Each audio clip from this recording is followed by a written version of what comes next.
বলছি যে রাজ্য সরকার তাদের সুরক্ষার জন্য সর্বোচ্চ প্রাধান্য দিয়ে বিষয়টা খতিয়ে দেখছে।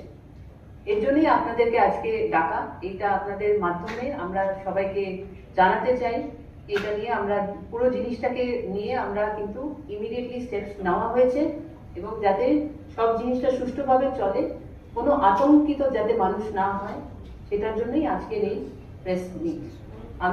আমি অনুরোধ মাননীয় আমাদের মুখ্য সচিব তো যে খুব সংক্ষেপে এক্স্যাক্টলি যে টু দ্য পয়েন্ট কথা আছে আপনাদেরকে বলে দিয়েছেন।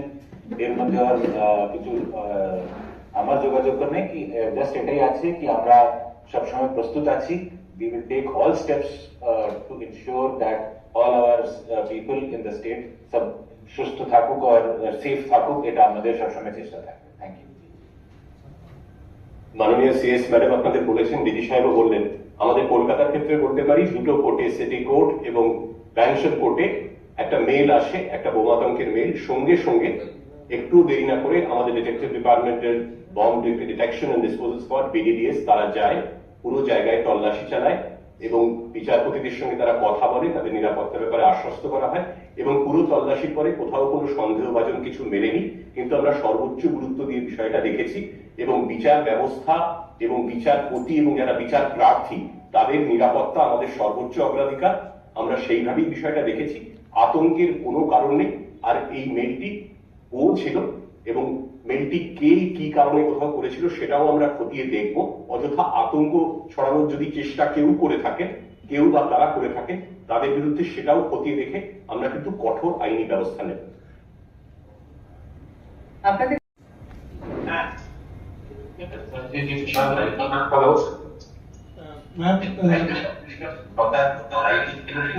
পাওয়া গেল কারা এই মেল করেছিল বা কারা এই ঘটনার সঙ্গে যুক্ত রয়েছে?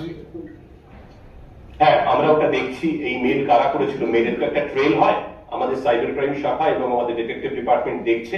আমরা নিশ্চয়ই বার করবো যে কি উদ্দেশ্যে।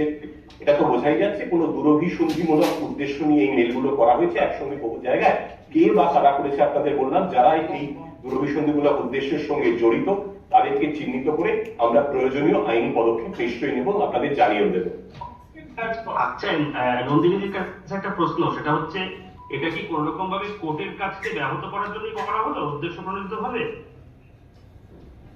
এটা তো আমরা আগে দেখিনি, এটা নিয়ে কোনো উত্তর দেওয়া যাবে না। আচ্ছা, মেলটা কি এক জায়গা থেকে অরিজিনেট করেছিল? প্রাইম অফিসে কি বলছে না এগুলো ডিফারেন্ট জায়গা থেকে এগুলো পাঠানো হয়েছিল, এমন কিছু পাওয়া গেছে? সেটা আমরা খতিয়ে দেখছি, সেটা আমরা তদন্ত করে বিস্তারিত জেনে তারপর বলতে পারবো। Sir, is the pattern of the mail same across Kolkata and West Bengal, which have been received over mail? And do you think there's just one person or multiple people engaged in this who are sending these mails? Yes, it's the same pattern that has been found in all the mails sent to different locations. And second one, what was the second question? Whether it is one sender or others. Yes. But that will be determined in course of investigation.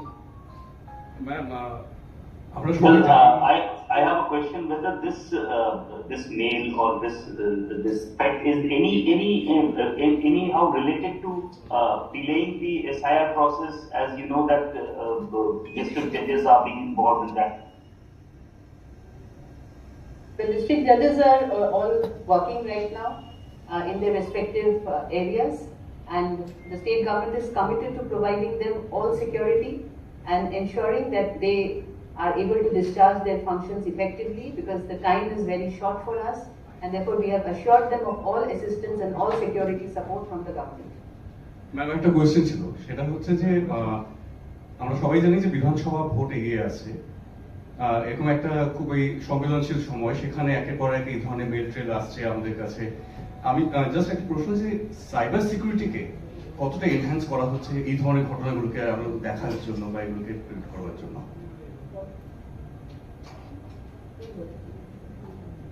Cyber security আপনারা জানেন, আমাদের cyber crime wing যেটা আছে পশ্চিমবঙ্গে এবং কলকাতাতেও, সেটা অত্যন্ত সক্রিয় এবং যেহেতু সাইবার ক্রাইম ইদানিং বড্ড বেশি বেড়েছে,